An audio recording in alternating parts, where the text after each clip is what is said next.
사사기 1장 1절로 7절의 말씀, 제가 한 절, 여러분들이 한 절 교독하도록 하겠습니다. 제가 먼저 1절 읽겠습니다. 여호수아가 죽은 후에 이스라엘 자손이 여호와께 여쭈어 이르되 우리 가운데 누가 먼저 올라가서 가나안 족속과 싸우리이까?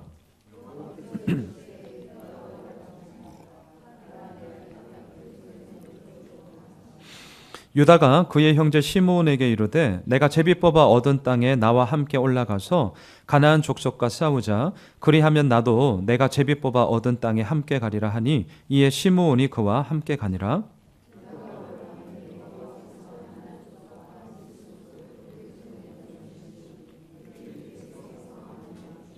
또 베색에서 아도니 베색을 만나 그와 싸워서 가나안 족속과 브리스 족속을 죽이니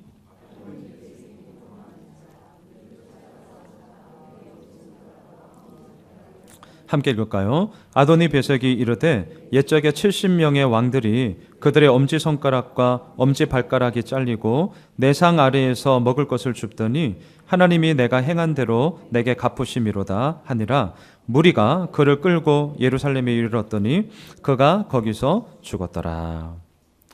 위기라는 단어를 들으시면 어떤 생각이 드십니까? 위기. 위기의 내용은 어떠냐? 이것은 둘째치고 아마 위기입니다 라는 말을 들으면 그냥 마음이 쫄리죠. 우선 마음이 쫄릴 수밖에 없습니다.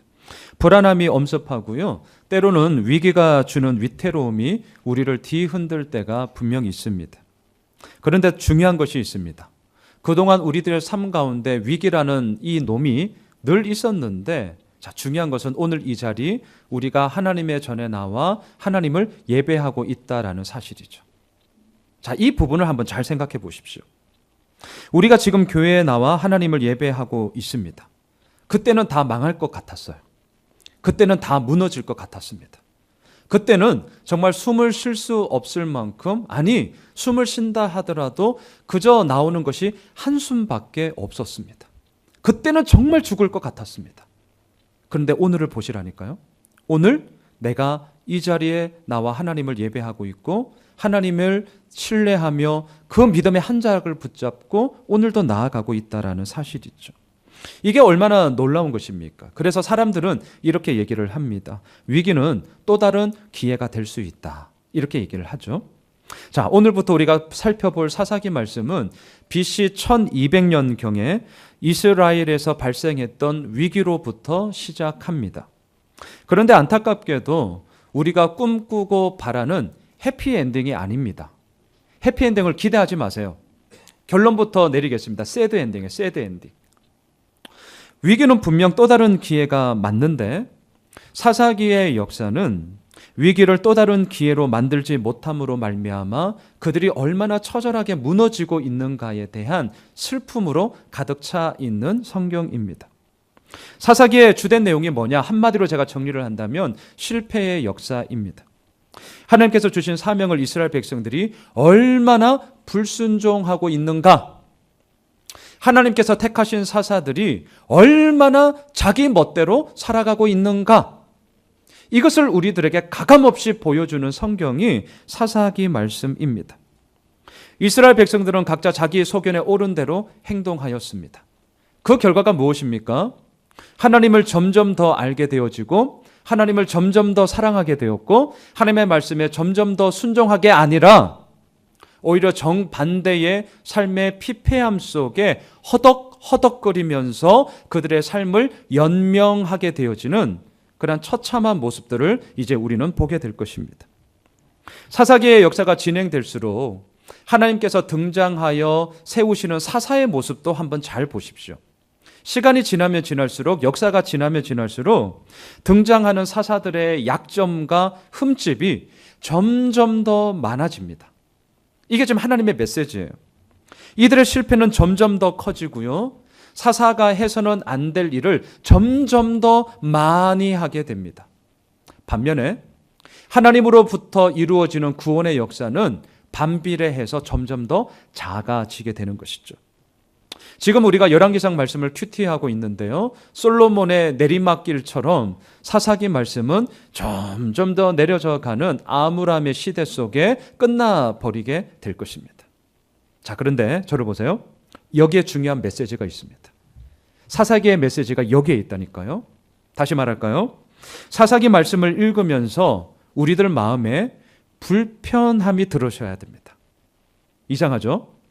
성경을 읽고 우리의 마음에 위로와 격려와 하나님으로 말미암아 내가 할 수 있습니다가 아니라 사사기 말씀을 읽으시면서 불편하셔야 돼요.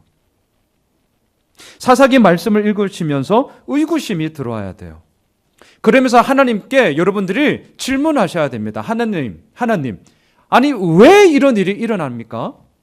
아니 하나님이 사랑하시는 당신의 백성이라면 해피엔딩 속에 늘 즐거움과 기쁨이 이루어져야 하겠건만 아니 왜 이딴 식의 삶의 눈물과 어려움만 가득 차고 넘치는 것입니까? 하나님이 계신 겁니까?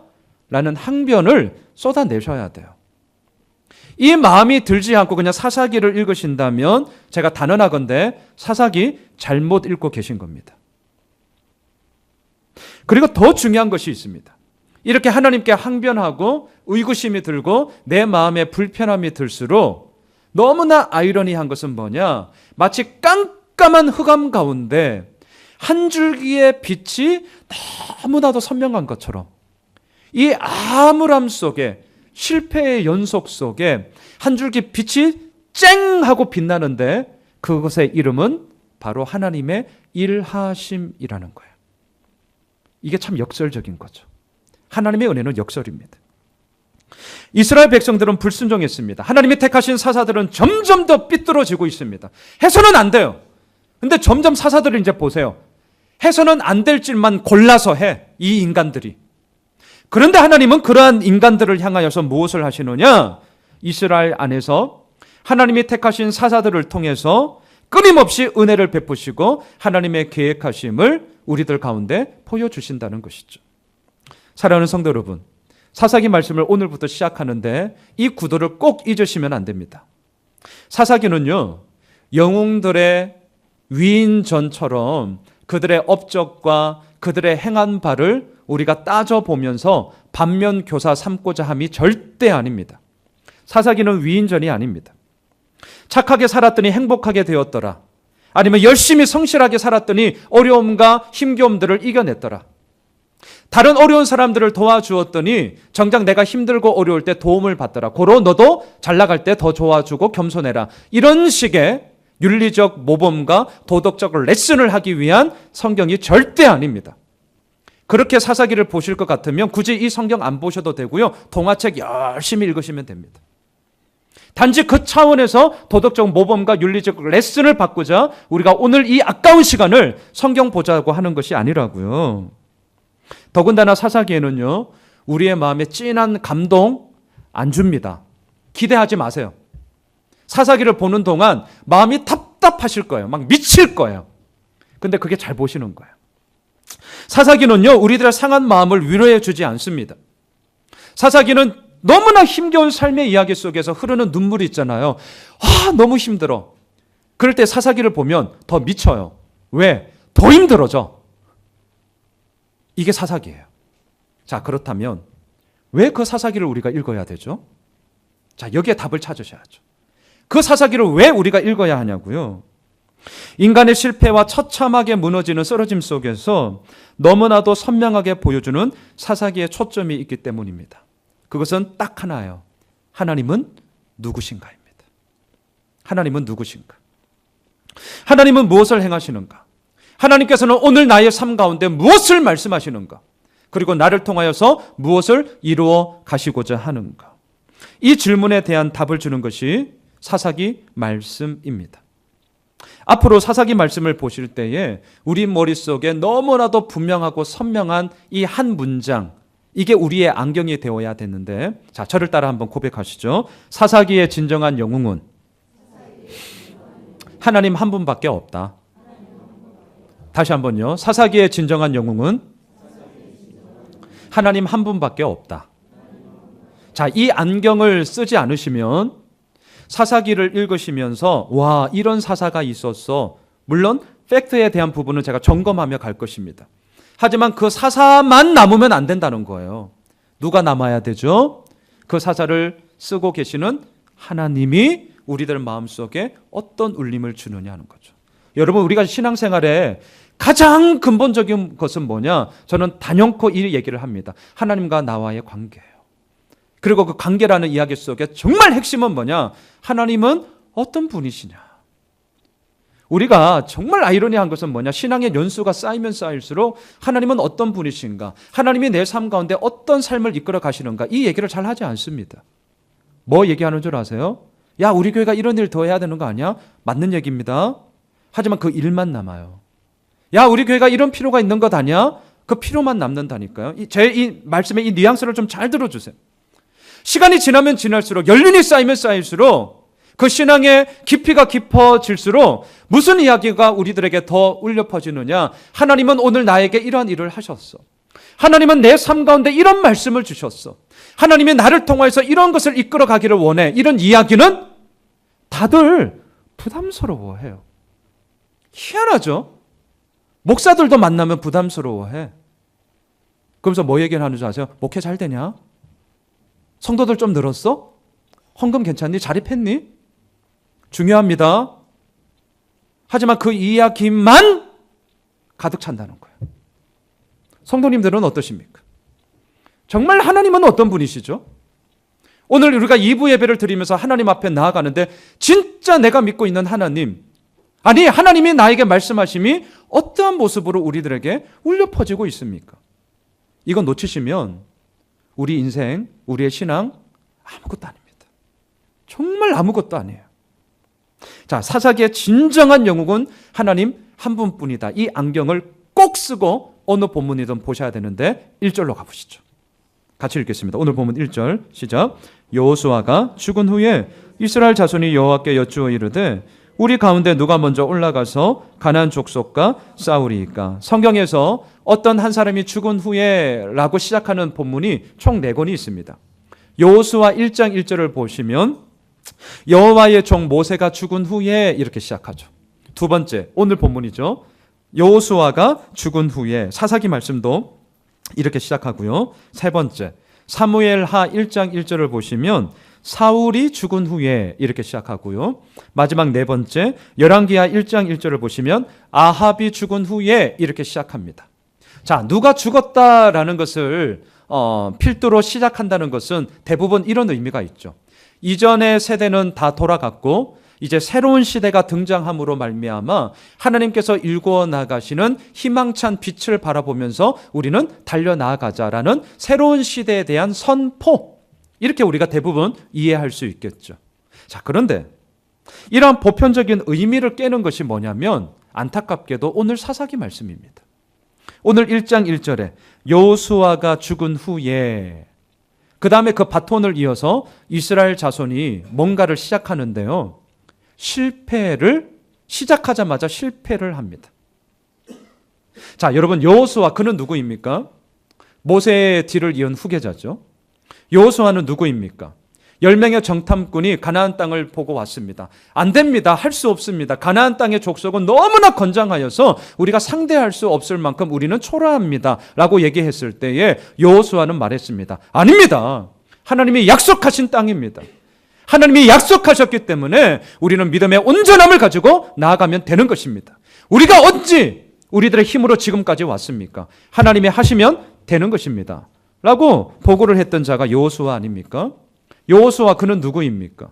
출애굽 1세대들이 40년이라는 광야 생활의 방황을 통하여서 다 죽고 난 이후에 딱 두 사람, 출애굽 1세대 가운데 딱 두 사람 누구죠? 여호수아와 갈렙만이 하나님이 약속하신 가나안 땅에 들어갔던 자였죠. 자, 이처럼 여호수아를 중심으로 이스라엘 백성들은 가나안 땅에 들어갔습니다. 하나님의 명령대로 가나안 족속과 전쟁을 치루었습니다. 12지파가 갖게 될 땅을 각각 제비 뽑아 땅을 다 배분하였습니다. 그리고 여호수아가 죽기 전에 이스라엘 백성들을 세겜이라는 곳으로 다 불러 모읍니다. 그리고 마지막으로 무슨 말을 하느냐? 앞에 스크린을 보시죠. 여호수아 24장 14절과 15절 읽겠습니다. 시작. 그러므로 이제는 여호와를 경외하며 온전함과 진실함으로 그를 섬기라. 너희의 조상들이 강 저쪽과 애굽에서 섬기던 신들을 치워버리고 여호와만 섬기라. 만일 여호와를 섬기는 것이 너희에게 좋지 않게 보이거든 너희 조상들이 강 저쪽에서 섬기던 신들이든지 또는 너희가 거주하는 땅에 있는 아모리 족속의 신들이든지 너희가 섬길 자를 오늘 택하라. 오직 나와 내 집은 여호와를 섬기겠노라 하니. 여러분 여기서 특별히 15절의 말씀은 많이 들어보셨죠? 너희가 섬길 자를 오늘 택하라. 여러분 이 말씀을 여러분들은 언제 많이 쓰십니까? 아마도 대부분은 우리의 선택, 우리의 결단으로 해석함으로 말미암아 종종 이럴 때 쓰죠. 뭔가 머뭇거리는 사람들, 아니면 믿음의 정도를 걸어가야 되는데 이게 확신이 없다 보니까 쭈삣쭈삣거리고 갈팡질팡하고 이 길이요 저 길이요 두리번거리면서 안 하는 것도 아니고 그러고 하는 것도 아니고 같기도죠. 같기도 하는 것도 아니고 안 하는 것도 아니고 이제 그러면 이제 주변 사람들이 힘들어지죠. 여하튼 간에 뭐 이리저리 머뭇머뭇거리는 사람들에게, 고민하는 분들에게 이 말씀 많이 써요. 오늘 택하라는 거죠. 자, 이게 우리들의 선택과 우리들의 결단을 촉구하는 말씀으로 많은 분들이 이렇게 쓰는데, 제가 말씀을 묵상하면서 물론 그 부분이 전혀 틀렸느냐, 그렇지는 않습니다. 그런데 우리의 선택과 우리의 결단을 촉구하는 말씀이 아니더라고요.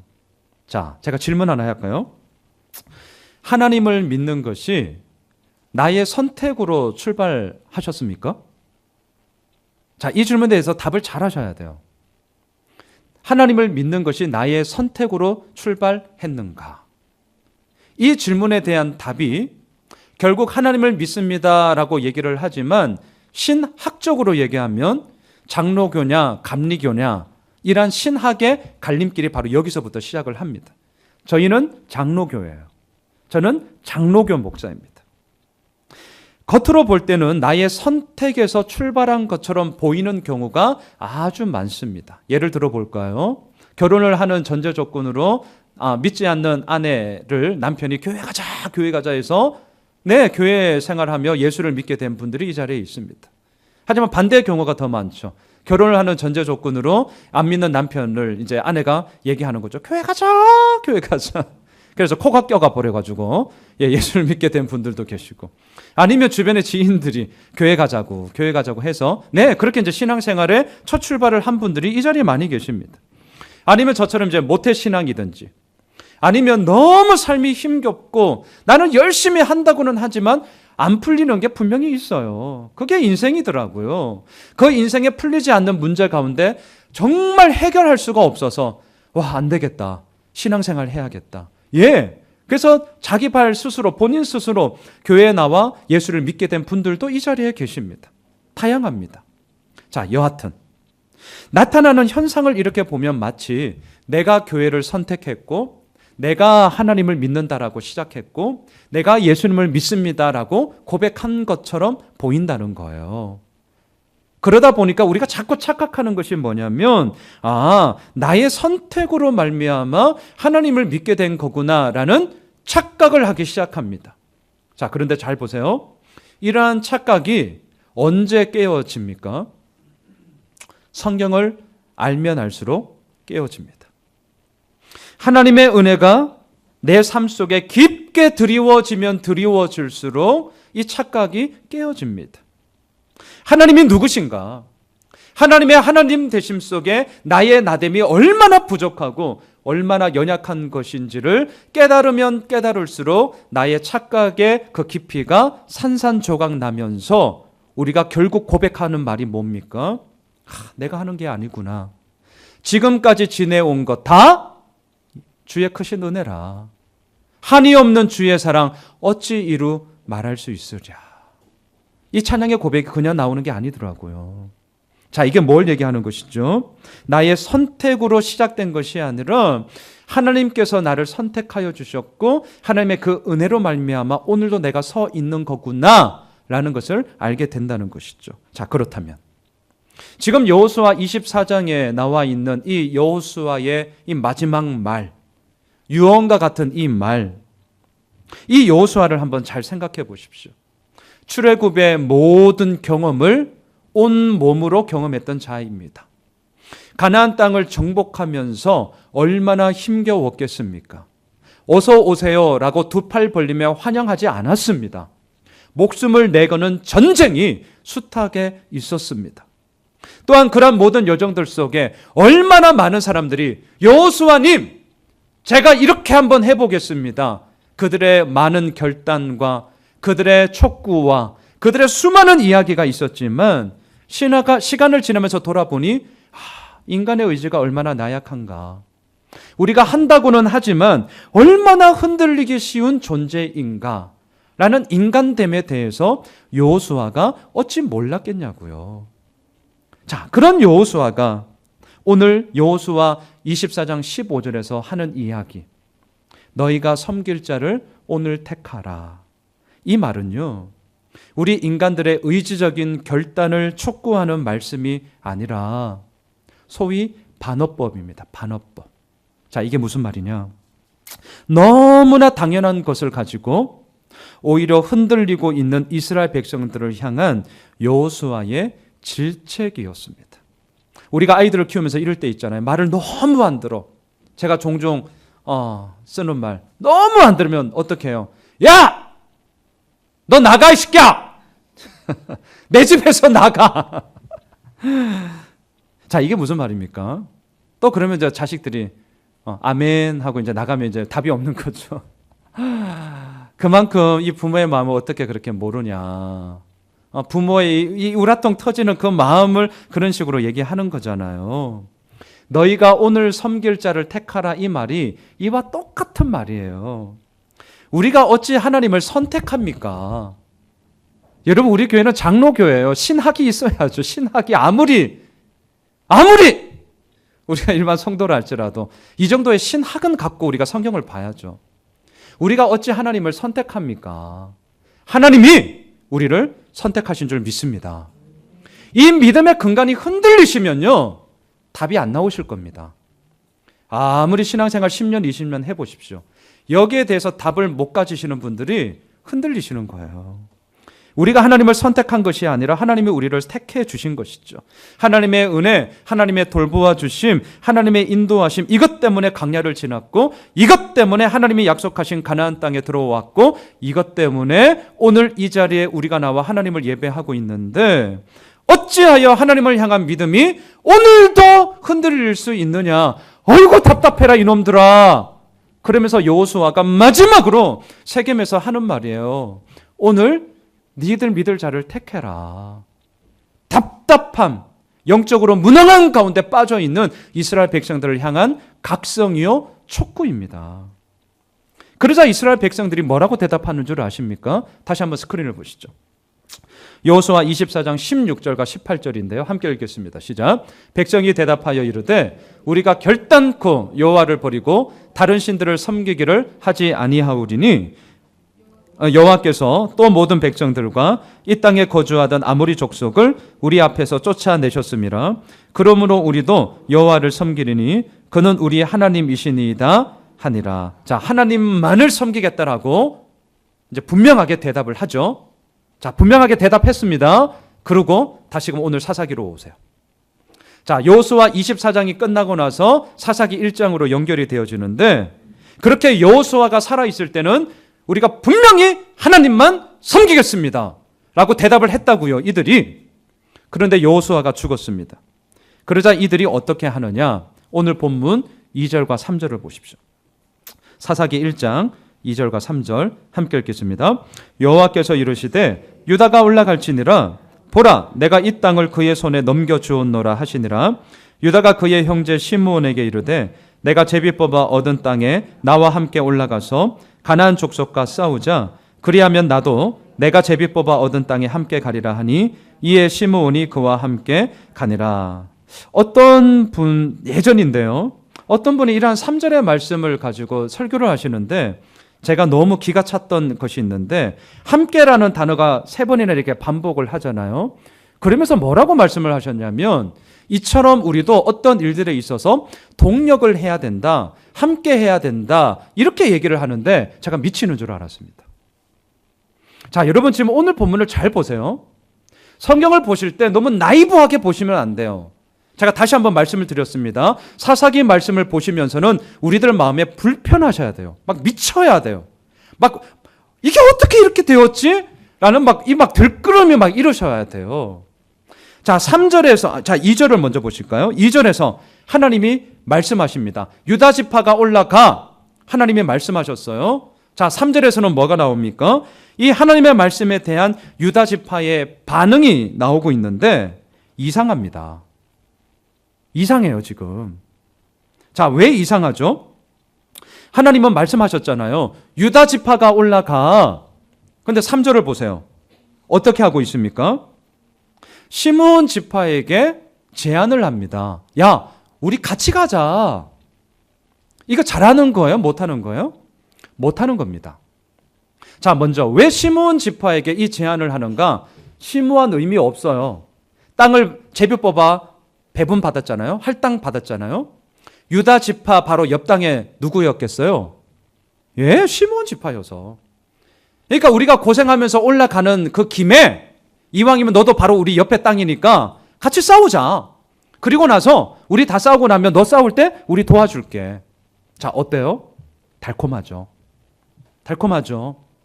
이왕 고생하는 거 우리 같이 고생해서 이 고생을 반으로 나누자. 인간적인 생각으로 네, 괜찮습니다. 군사적인 전술, 군사적인 전략으로 이게 그럴싸해 보입니다. 그런데 잊지 마십시오. 하나님과의 관계에서 이 이야기는 불순종이었습니다. 인간의 군사적인 전략과 전술에서는 그럴싸할지 모르지만 하나님과의 관계 속에서는 불순종한 이야기로 나타나고 있더라는 것이죠. 사랑하는 성도 여러분, 우리가 하나님만을 섬기겠습니다 라고 얘기를 합니다. 하나님만을 섬기겠습니다 라고 말을 할 때 우리가 갖고 있는 의미가 무엇입니까? 하나님은 약속을 지키시는 분이고 하나님은 우리들의 삶 가운데 가장 최선의 것을 허락하여 주심으로 말미암아 당신의 가장 선한 뜻을 오늘 내 삶 가운데 확증해 주시는 분이다. 이것을 믿는 고백으로 나는 하나님만을 섬기겠습니다 라고 얘기하는 것이죠. 나의 경험, 나의 지식, 나의 계획으로 하지 않겠다는 우리들의 고백이기도 합니다. 지금 여호수아가 죽었습니다. 가나안 땅을 정복하며 이스라엘 백성들은 나아가야 했습니다. 이들에게 정말 필요했던 것은 야, 우리 함께 싸우자. 군사적인 전략과 전술이 아니었습니다. 이스라엘 백성들에게 진짜 필요했던 것은 뭐냐? 하나님만을 섬기겠습니다. 여호수아 24장에서 그렇게 대답을 했던 그 믿음의 고백이 진짜 자신들의 삶 속에 실질적으로 이루어지는 믿음의 행함과 연결이 되어져야 했습니다. 이들이 하나님도 섬기겠습니다 얘기하지 않았잖아요. 하나님도 섬기고 돈도 있으면 좋고 내 명예와 내 힘과 내 권력도 좋고 아싸리 그렇게 솔직하게 자신들의 연약함 가운데 하나님도 섬길게요 라고 했던 인간들이라면 사사기 1장에 이 나오는 모습 저 이해하겠습니다. 근데 이들이 그렇게 얘기하지 않았습니다. 하나님만을 섬기겠습니다 라고 얘기했는데 어찌 여호수아가 죽은 후에 이러한 처참한 실패 속에 빠져나갈 수 있느냐라는 것이죠. 이게 제가 말씀을 묵상하면서 일어나는 불편함입니다. 불편함. 지난 월요일 제가 2달에 한 번씩 모이는 목회자 모임이 있었습니다. 서로의 근황도 나누고요. 우리가 근황도 나누는 것도 좋지만 이왕 좀 더 유익한 모임이 되자 해서 책 한 권씩을 읽고 우리가 모이고 있거든요. 이번 모임에는 제러미 리프킨 교수가 쓴 유로피안 드림이라는 책을 우리가 함께 좀 나누었습니다. 아메리칸 드림이 있잖아요. 아메리칸 드림. 무한한 자유 속에 치열한 경쟁이 있고 개인의 노력을 통한 성취를 아메리칸 드림은 우리들에게 늘 강조하죠. 그러다 보니까 너무 지쳐요, 사람들이. 그 반면으로 뭐가 나옵니까? 이제 유로피안 드림이 나온다는 거죠. 이게 무엇입니까? 공동체의 책임과 서로가의 관계 속에서 돌보아주는 평등의 이야기가 훨씬 더 많이 부각되는 것이 이제 유로피안 드림이다라는 좀 이분법적인 구조로 이제 책을 쓴 내용이에요. 이런 거죠. 너 배고프고 힘드냐? 그러면 너 지금보다 더 열심히 살아야 돼. 너 지금보다 더 실력 쌓아야 된다. 너 지금보다 더 스펙을 갖추어야 돼. 그래야 지금의 배고픔과 힘듦의 문제를 해결할 수 있다. 라고 얘기하는 게 아메리칸 드림의 정신이라는 거죠. 그게 지금 우리나라에 아주 지배하고 있죠. 근데 유로피안 드림은 뭐예요? 너 배고프고 힘들어? 와, 너 정말 힘들겠다. 이거는 너만의 문제가 아니라 사회 구조적인 문제이기 때문에 국가도 그 일부분에 있어서 도움을 주마. 이렇게 말하는 게 유러피안 드림이죠. 지금 문재인 정부가 어느 쪽에 가고 있습니까? 이 후자 쪽이죠. 자, 제가 지금 이 책 내용을 하자는 게 아니고 이렇게 얘기를 나누면서 그 모임의 결론이 있었어요. 우리들의 결론. 하나님이 없는 아메리칸 드림을 생각해 보시죠. 하나님이 빠진 유러피안 드림을 한번 생각해 보시죠. 드림이에요, 드림. 우리에게 진정한 꿈이, 우리들의 진정한 이상향이 아메리칸 드림에 있습니까? 반면에 유러피안 드림에 있습니까? 하나님이 빠져 있으면요, 아메리칸 드림이든 유러피안 드림이든 결국 소용이 없더라고요. 왠 줄 아십니까? 인간은 악한 본성을 가지고 있기 때문이십니다. 인간은 악해요. 지극히 자기 중심적입니다. 이기적입니다. 시스템이 우리를 움직이는 것 같지만 결국은 잘 들여다보면 그 시스템이 무너지는 이유가 어디에 있습니까? 결국 그 시스템을 돌리고 있는 사람의 문제라는 것을 역사는 명백하게 우리들에게 얘기해 주고 있습니다. 그래서 우리 예수 호메술교회, 제가 시스테믹한 목사도 아니지만 우리 교회는 결코 시스템으로 돌아가는 교회가 되지 않았으면 좋겠어요. 때로는 되게 답답하실 거예요. 제가 목회하는 거 보시면. 저 되게 시스테믹하지 않아요. 저 인간이 도대체 어떻게 하려고 물어봅시다. 기도합시다. 계속 그럴 거예요, 아마. 그런데 제 마음속에 그걸 못해서가 아니라 그 모든 마음 중심 속에 결국 뭐가 이루어져야 되느냐. 우리는 교회예요. 일하려고 여러분들이 오신 것 아니지 않습니까? 하나님을 더욱더 신실하게 믿고자 하는 믿음의 신실함을 우리가 쌓아나가고자 이 자리에 있는 것 아닙니까? 그렇다면 뭐가 우리들 삶 속에 빛나야 됩니까? 하나님 있음. 하나님은 없음이 아니라 하나님 있음. 어디에요? 우리의 고민에. 어디에요? 우리의 가정에. 어디에요? 우리의 사업터에. 어디에? 우리 교회에. 하나님 있음이 있어야죠. 하나님 있음. 그래서 이 모임을 마치고 우리가 헤어질 때 어떻게 인사한 줄 아세요? 다 목사거든요. 목사들한테 서로 우리 이렇게 인사했어요. 야, 양 목사, 하나님 똑바로 믿자. 목사들한테 진짜요. 우리 하나님 똑바로 믿자. 이러고 빠이빠이 2달 후에 봐. 우리 1월 중순에 이제 보기로 했거든요. 우리 교회에서. 그리고 우리 헤어졌어요. 여러분, 왜 하나님 우리 똑바로 믿자라고 얘기한 줄 아세요? 오늘 본문처럼 유다 지파가 시므온 지파에게 제안을 하는 것처럼 하나님의 말씀이 너무나도 분명한데요. 때로는 목회를 하다 보면 저도 경험이 있거든요. 저의 프레임이 있어요. 저 계획이 있습니다. 저 욕심 많아요. 이런 것들이 붙기 시작하더라는 거죠. 그러면서 이렇게 할 때 더 효율적이야. 이렇게 하면 더 효과적이야. 라는 식의 이유를 빌미를 삼아 하나님의 말씀이 결국 어떻게 되느냐? 물타기가 돼버리는 경우가 허다하게 많더라는 것이었습니다. 그래서 우리가 얘기했어요. 하나님, 우리 똑바로 잘 믿자. 여러분, 오늘 본문에 나오는 유다 지파를 잘 보십시오. 안 하는 거 아닙니다. 하나님을 안 믿는 것 아니에요. 그래서 가나안 족속과 싸우러 올라갑니다. 겉으로 보면 분명히 하나님의 말씀에 순종하는 것처럼 보입니다. 하지만 이들의 순종은 온전한 순종이 아니라 절반의 순종이었습니다. 제가 좀 더 정확하게 말하겠습니다. 절반의 순종이 아니라 순종을 가장한 불순종이었습니다. 왜 순종을 가장한 불순종이었습니까? 하나님을 온전히 믿지 못했기 때문에. 왜 하나님을 온전히 믿지 못합니까? 유다 지파야 올라가, 내가 이 땅을 너희에게 줄게 라고 말씀하신 하나님의 약속보다는 당장 내 눈앞에 펼쳐져 있는 현실의 문제가 너무 커. 이 자리에 우리가 앉아있지만 여전히 내 마음속에 염려와 걱정과 앞으로 어떻게 살아갈까, 미래에 대한 담보가 확정되어져 있지 않기 때문에 너무 불안해. 이것이 우리들에게 너무나 크게 작동하다 보니 하나님을 안 믿는 건 아니에요. 분명히 하나님을 믿는 것 같아.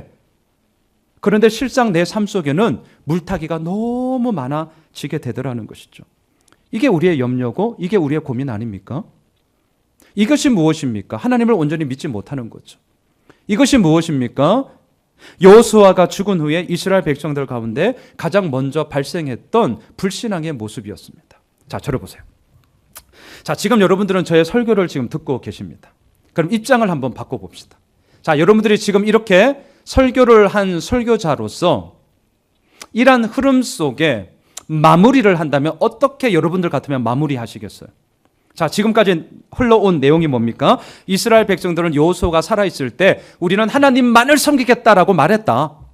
근데 여호수아가 죽고 나니까 이게 웬일이요? 시작하자마자 실패하더라. 왜 실패하는가? 하나님을 온전히 믿지 못했기 때문이다. 왜 실패했는가? 하나님이 약속하신 그 말씀보다, 약속보다 당장 내 눈앞에 펼쳐지는 현실과 앞으로 어떻게 될까에 대한 미래에 대한 담보가 없다 보니까 이들의 염려와 불안이 너무 커서 이들은 무너지게 되었더라. 자, 지금 제가 설교한 내용이 여기까지예요. 자, 여기까지 오셨으면 여러분들 같으면 설교자로서 어떻게 마무리하시겠어요? 네, 괜한 걸 제가 묻고 있죠, 지금. 네가 하지 왜 나한테 그러냐? 순종을 가장한 불순종이 아니라 하나님을 온전히 믿읍시다. 아니면 어떨까요? 내 눈앞에 펼쳐진 현실의 문제, 그 크기에 압도당하지 말고 다시 한번 하나님의 신실하심을 붙잡고 우리가 믿음의 한 걸음을 내딛어 나아갈 때에 하나님께서 이루어 가실 것입니다. 라고 얘기하는 것이 아주 논리적인 흐름상 맞는 것이죠. 근데 제가 지금 자꾸 이렇게 이제 얘기를 하는 건 이제 밑밥이 있다는 거죠. 밑밥. 여러분, 이 말 맞는 말입니다. 오해하지 마세요. 맞는 말입니다. 그런데 제가 사사기 말씀을 묵상하기 시작하면서 깨닫게 된 게 있습니다. 이렇게만 마치면 우리는 안 되더라는 거예요. 반전이에요, 반전. 왜? 우리가 하나님을 온전히 믿어야 합니다라는 것을 몰라서 여러분들이 이 아까운 시간 교회 나오셨습니까? 아니요. 더 온전히 믿고 싶어서 나온 거잖아요. 하나님의 약속을 붙잡고 살고 싶은데 이게 안 되는 거예요. 미치는 거죠. 우리 지금 그 믿음 갖고 있거든요. 근데 안 돼, 내 삶 속에서. 도대체 어떻게 해야 되냐. 이 마음에 막 우레통이 있고 고민이 있고 이 마음에 불편함을 가지고 있는 분들에게 하나님의 약속을 붙잡고 나아가십시오. 말은 맞는데 우리들 마음속에 울림으로 다가오지 않더라는 것이죠. 안 울려져. 더 답답하기만 하지. 자, 그러면 어떻게 해야 될까요? 저는 오늘 말씀을 이 부분으로 다시 한번 정리하고 싶습니다. 서두에 우리가 함께 고백했던 문장이 기억나십니까? 우리 다시 한번 저를 따라 이렇게 고백하실까요? 사사기의 진정한 영웅은 하나님 한 분밖에 없다. 다시 한 번만 따라해 주시죠. 사사기의 진정한 영웅은 하나님 한 분밖에 없다. 자, 이게 무슨 말이냐? 우리들에게 발생하는 문제들 많습니다. 하나님을 온전히 믿고 싶은데 잘 이게 안 돼요. 이게 우리의 고민입니다. 안 할 수는 없고 믿긴 믿으니까 뭔가 하기는 하지만 여전히 불안과 염려가 있다 보니까 그 불안과 염려의 자리에 뭐가 자꾸 끼이느냐, 불순물로 뭐가 나오느냐, 나의 생각, 나의 경험, 나의 계획에 자꾸 낀다니까요. 그래서 물타기가 돼. 나중에 어떻게 됩니까? 이 맛도 아니고 저 맛도 아니고 이렇게 돼버리는 거죠. 왜 내 삶이 이렇게 흐지부지할까? 흐리멍텅해질까? 왜 단호함이 없을까? 선명함이 없을까? 분명함이 없을까? 저도 그럴 때가 있습니다. 왜 그럴까? 무엇이 문제일까? 그때 저는 알게 되었습니다. 하나님이 누구신가요? 하나님이 누구신가? 다시 말할까요? 하나님을 내가 믿는다고 말은 하지만 정말 오늘 내 삶의 자리에서 옛날로도 가지 마세요. 그냥 지금 보세요. 지금 내 삶의 자리에서 하나님이라고 고백할 때에 내 마음속에서 울려 퍼지는 그 하나님에 대한 그 모든 이유들이라 할까요? 그 하나님의 이름의 풍성함이 얼마나 많이 있습니까? 어떤 분은 여호와 이레셔, 정말 하나님이 준비하신 분이야. 어떤 분들에게는 너무나 자동적으로 여호와 샬롬을 얘기하실 것입니다. 내 삶에 힘겨움이 있지만 세상 사람들은 이해하지 못하지만 그 이해하지 못하는 그 샬롬의 은혜가 내 마음 가운데 있는 분들이 계시더라니까요. 어떤 분들은 여호와 라파를 얘기하겠죠. 하나님이 치료하심으로 말미암아 내 삶의 전환점을 이루셨어.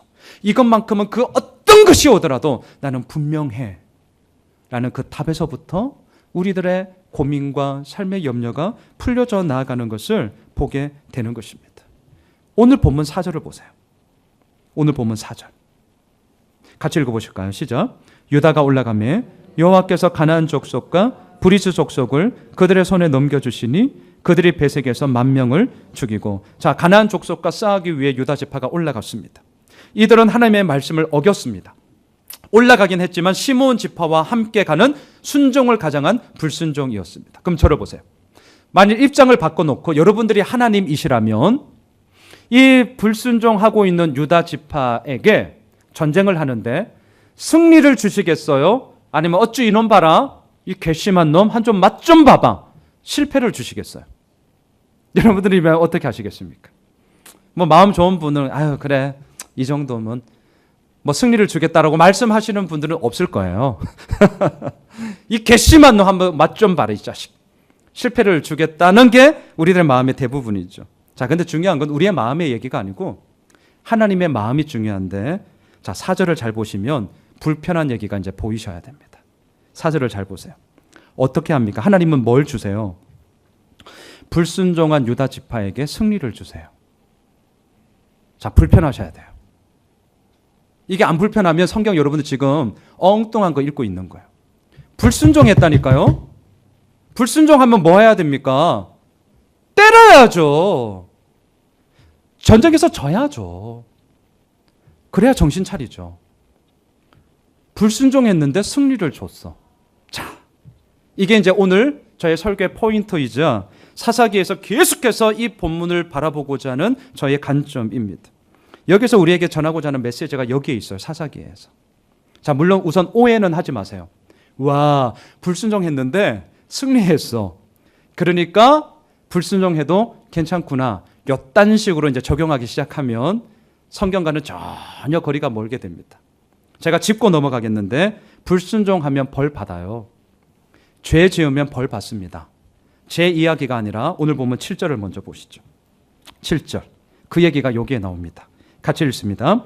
아도니 베섹이 이르되 옛적에 70명의 왕들이 그들의 엄지손가락과 엄지발가락이 잘리고 내 상 아래에서 먹을 것을 줍더니 하나님이 내가 행한 대로 내게 갚으심이로다 하니라.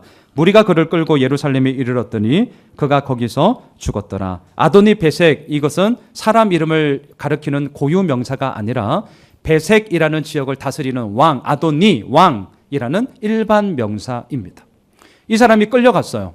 그러면서 옛날을 돌아봤는데 와, 내가 70명의 왕들을 엄지손가락을 잘랐다. 이 말은 무기를 잡지 못하게 했다는 것이고요. 엄지발가락을 잘랐다. 이 말은 다리에 힘이 가지 않다 보니까 걷긴 걷지만 뒤뚱뒤뚱 이렇게 걷게 되죠. 다 전쟁과 관련된 이야기입니다. 내가 그렇게 했는데 이제 내가 오히려 그 꼴을 당하는구나 라고 얘기하면서 하나님이 어떤 분이십니까? 내가 행한 대로 내게 갚으시는 분이다 라는 것을 이방 땅을 다스리는 이방인의 왕의 입술을 통해 하나님이 어떤 분인지를 말씀하고 있습니다. 자, 여러분 오해하지 마세요. 불순종하면 벌 받아요. 하나님은 공의의 하나님이십니다. 우리가 죄 지으면 그에 상응하는 죄값을 치르게 하십니다. 이건 분명해요. 자, 그러면 오늘 다시금 4절로 돌아와 보세요. 그러니까 이 구절을 읽으면 더 이제 부딪히기 시작하는 거죠. 뭐가 부딪힙니까? 아니 그럼 유다 지파는 불순종했는데 왜 승리했냐는 거죠. 그렇죠. 이게 지금 우리의 이제 고민이 돼야 되죠. 이게 우리의 마음속에 충돌이 들어와야 되죠. 7절의 하나님과 4절의 하나님이 안 맞아. 행한 대로 갚으시는 분이면 불순종한 유다 지파는 망해야 돼. 전쟁에서 져야 돼. 그리고 해결을 해서 다시금 주님 앞에 온전히 서든지 해야 되는데 승리를 주셨다. 이게 뭐냐? 자, 한번 풀어가 봅시다. 유다 지파가 불순종했음에도 불구하고 승리한 이유가 뭐라고 생각하십니까?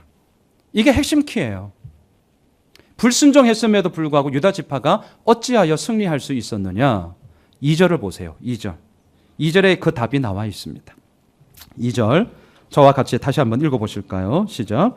여호와께서 이르시되 유다가 올라갈지니라 보라 내가 이 땅을 그의 손에 넘겨 주었노라 하시니라. 하나님이 약속하셨기 때문입니다. 자, 다시 말할게요. 유다 지파가 순종하면 승리를 주고 유다 지파 너희들이 불순종하면 내가 실패를 줄 거야. 다시 말할게요. 이들의 행동 여부에 따라 하나님의 약속이 이랬다 저랬다 바뀌는 게 아니라는 거예요. 조건 봐가면서 상황 봐가면서 이게 이 땅의 모든 삶에 살아가는 삶의 형편이에요. 저도 이 싸움 하고 있거든요. 우리 예수홈의 설교가 앞으로 어떻게 이루어져 나갈까? 하나님께서 무엇을 원하실까? 저 지금 분투나게 새벽마다 그 기도 제목 가지고 저 싸웁니다. 그런데도 제 마음 한켠에서 뭐가 나오는 줄 아세요? 우리가 성도들이 조금 더 늘어나면, 우리 재정이 조금 더 모아지면 뭐예요? 조건 봐가면서 하겠다는 거예요. 상황 봐가면서 하겠다는 거예요. 물론 그럴 수도 있습니다. 하지만 그 마음의 중심을 제가 얘기하고 싶은 겁니다. 정말 하나님이 오늘 우리 교회를 통하여서 너 양 목사 이거 해. 과연 내가 순종할 수 있을까? 너희들이 지금 갖고 있는 재정 다 써! 다음 달 임대료 걱정하지 말고. 내가 과연 그것에 순종할 수 있을까? 저 못할 것 같아요. 왜요? 하나님의 그 약속하심이 내 삶의 모든 루틴한 삶 속에 얼마나 드리워져 가는가에 대한 나의 확신이 저 역시 부족하기 때문이죠. 근데 놀라운 것이 뭔 줄 아십니까?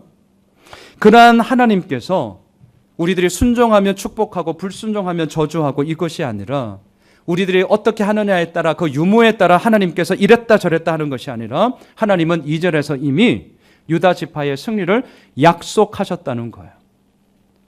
이걸 이제 잘 생각하셔야 됩니다. 하나님의 약속은 이미 이루어졌습니다. 결론을 이미 내려놓았습니다. 그러하기에 이 약속이 불순종함에도 불구하고 유다 지파의 승리를 이루게 했다는 것이죠. 하지만 불순종한 것은 불순종한 거예요. 사람들은 얘기합니다. 결과만 좋으면 그 과정이 결국은 다 덮어져. 그렇죠? 사업만 잘 되면 그동안 어떻게 사람들 등쳐먹었는지 이야기는 다 사라져. 정치인들 보세요.